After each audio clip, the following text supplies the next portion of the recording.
What's up, YouTube? It's your main man, Boys for Life, coming at you with another fucking video.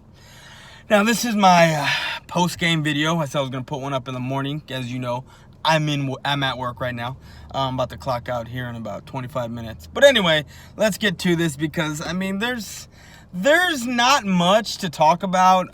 Only in the sense that because it's the first preseason, I don't take any stock into this at all because by the fourth series of the game, you had the second and third string guys playing together. Then you would have the third string playing together. Then the guys that are trying to make the team or practice squad in the fourth string.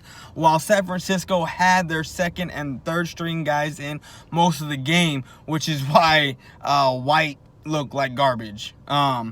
And I don't even think that if you put him with the first string guys, he would look any different. So we're going to start with this. Everybody needs to calm down on the we need Zeke, we need to sign him now deal. Everyone calm down. Look, this is where we're going to start at. We're going to start off with the offensive line for the first series. They look sharp. They look sharp. They look good. Pollard was able to run the ball, only 4 carries, 16 yards. It's 4 yards a carry. I'm not saying like, oh my God, like calm down. We have Pollard. He looks great. No, like I said, there's no stock into this whatsoever. None whatsoever. All I'm saying is I want to see more from Pollard before I get in that panic mode of I want to sign. We need Zeke here. This is going to be a different story. And I've been hearing Pollard's not a 3-down back, which I'm going to agree and say he's not. But that's why we have Alfred Morrison. Everyone's saying he's not a Zeke, and he's not. Alfred Morris is not Ezekiel Elliott. But honestly, let's be real here. When we had Alfred Morris and Zeke was out for that 6-game suspension, what did he average? Like 4.4 yards a carry? It's not that bad with Morris. I know he may have lost a step since then, but still, I think he can hold it down. And look, not one running back on this team is going to have the production of what Ezekiel Elliott has. Not one. Nobody on this team, hell, no one in the league is Zeke. Nobody. But if we can match Zeke's production by committee with Morris and Pollard and sprinkling in Weber here and there, I think we'll be fine. Because Darius Jackson just is not going to cut it for me. He's not. It's just, no. It's not a guy that does it for me. So, as far as the running back situation goes, I want to see more of Pollard before I get in a panic mode. Okay, you know what? Let's bring in Zeke. He can be he's a 3-down back, but you know what? We can sprinkle in Pollard here and there, maybe Alfred Morris if he makes the team, which I don't know if he will. But again, we didn't even see Alfred Morris playing out there. So we still need to see what's up with that. As far as Dak Prescott. Everyone's saying he went 4 for 4, which he did, but I'm not going to count the deflected pass that he caught himself. No. Technically he went 4 for 4, but he went 3 for 4. He had a pass interference call to Gallup, which was in the vicinity of Gallup. It was right there. I don't think if he wasn't held, I think he could have caught that ball. Cooper Rush, with some of the first string guys in there and going into the second string guys and going into the third quarter, he looked all right. He looked like he did his first year with the Cowboys in the when he had his turn in the preseason. He looked decent. Like I said, White playing with the third and fourth string guys, I was just like, what the fuck, man. Like, first play that he comes in and it's a sack. I was like, holy shit, this is no bueno. It's not good. The starting offensive line looked great. They look sharp. They look good. I'm liking what I'm seeing with them. The second and third string guys, you can see Suafilo and his flaws when he's playing with the first string guys. He looks pretty decent, and that's because you have Smith and now Frederick is back, and they can mask and hide a little bit of Suafilo's flaws. But when he's the guy that is the better of the players out on the line, and also you have Looney next to him, who's another backup, it's hard to mask those flaws that he has. So as far as the second and third string depth guys, look, I know we got depth on the offensive line, but if you were to have to put these guys in, multiple guys in, we'd be in a world of hurt. Zach Martin did not play. I don't think he's going to play at all this preseason. Maybe the last game, maybe for a series, but that's it. And with Zach Martin in this offensive line, we are going to be among one of the top offensive lines yet again. Wide receiving core. Amari Cooper didn't play, obviously. Gallup looked good. Like we all thought, his projection is going high. I like what I'm seeing from Gallup. Randall Cobb, I don't even know if he even caught a pass. I can't even remember. I can't even remember. But the guys that I were talking about that I wanted to see making that 4th and 5th and even 6th roster spot, some guys were saying. John Vay Jones, great route runner. A lot of these commentators and a lot of people were comparing him to Isaac Bruce. Great route runner, but I think the nerves were just there, and that's why he wasn't catching the ball. He was dropping a lot of balls that hit him directly in the hands, and making some bonehead plays, getting pushed out of bounds, coming back in and touching the ball. You know, he had a good toe tap catch there on the sideline, but other than that, I need to see improvement from him. My MVP for the wide receiving core is Cedric Wilson. Cedric Wilson was a beast out there until a cheap shot came and he got hurt. I mean, he looked amazing, and he is what everyone had been talking about before he got hurt last year, and I'm pretty sure he's going to make this squad. So those are my two guys that really stood out to me for the good and the bad. Now let's go to the defense side of the ball.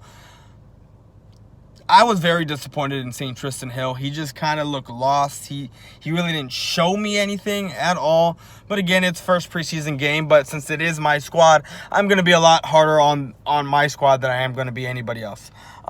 Tristan Hill was a pretty big disappointment.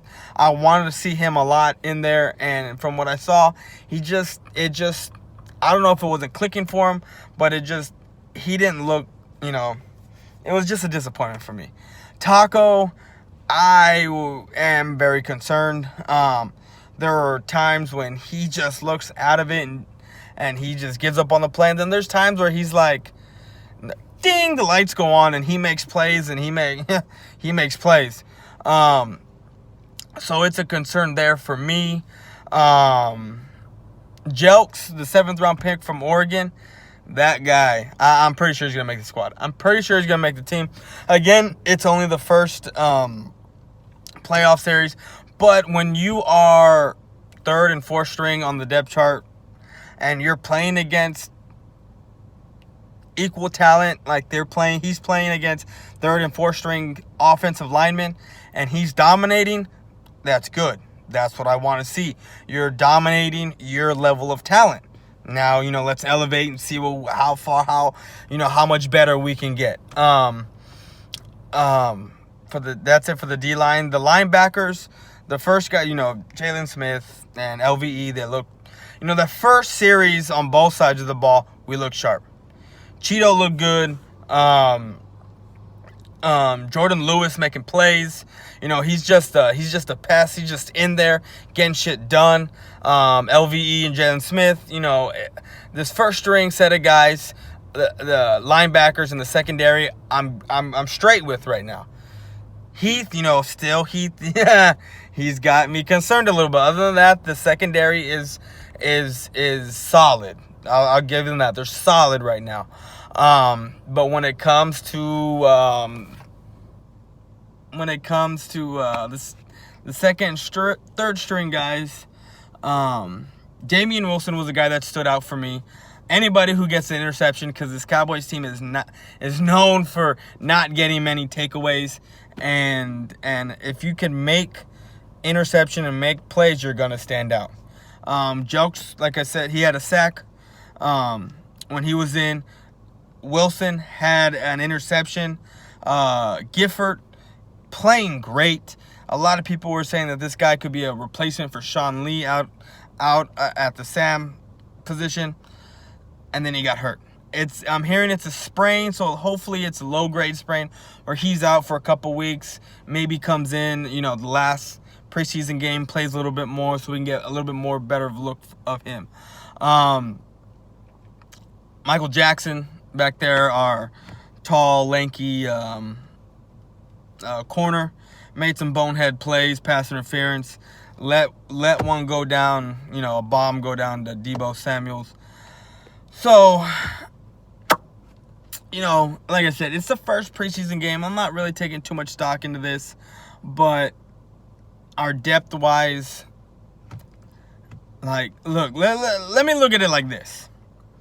When you have Hurd and Samuels playing, who are essentially probably going to be the starters week 1, they're pretty much going to be running with the first team, but they're playing with third and against third and fourth string guys with their third and fourth string players. They're the standouts for the 49ers, and they dominated rookies, and they dominated guys who were looking to make the squad. So I'm not panicking. I'm not whatever. It's fucking preseason. But as far as depth on the offensive line, we got good enough guys on the first string that if someone were to get hurt, they can mask a lot of these flaws that these second and third string guys. Our quarterback position right now, Dak Prescott can't get hurt. The running back situation, I want to see a hell of a lot more from Pollard before I get in panic mode and saying we need Zeke here. We need him because we still got Morris. And like I said, Morris is not Zeke. Pollard's not Zeke. But if they can match the production that Zeke actually has, we'll be fine. The wide receiving core, of course, you didn't have Amari. I like what I saw with Gallup. Cobb, I think he caught a ball. I can't remember. And like I said, the Wilson and Johnson are the two guys that I'm really looking at. Because I'm pretty sure Noah Brown's going to make the team, even though I haven't seen a lick of him at all. But we know what he has done for us in the past. So he's a big body receiver that can act like a tight end. So, and then the tight ends, Blake Jarwin looked great. Dalton Schultz looked like he's stepping it up a little bit. And the only problem I have is, Jason Witten coming back out of retirement, is these guys are past the point to where watching him is going to help. They need to be on the field playing to get that experience. As far as the defense side of the ball, our first string, aside from our D-line, our secondary and our linebackers look great. I like what I saw. And then our second string guys, they need some work. They need a lot of work. Michael Jackson, made some bonehead plays. Wilson with the interception. Gifford, we need him to get better. He looks like a great linebacker that's going to make this squad. Even we've put him on the practice squad, or we just tuck him away until next year when Lee retires. But don't start panicking yet, Cowboys. Let's go. Let's not start panicking yet, Cowboy fans. We're okay. We're okay. It's the first preseason game. Don't take too much stock into this. It is what it is. We're gonna get better. We're gonna see the defensive play and the offensive play get better as preseason goes along. The only problem I did have with a lot of things for the whole game was red zone problems. I know it's week 1 preseason and you're really just throwing vanilla defenses and offenses out there, but when we're in the red zone 4 times and we come away with 9 points,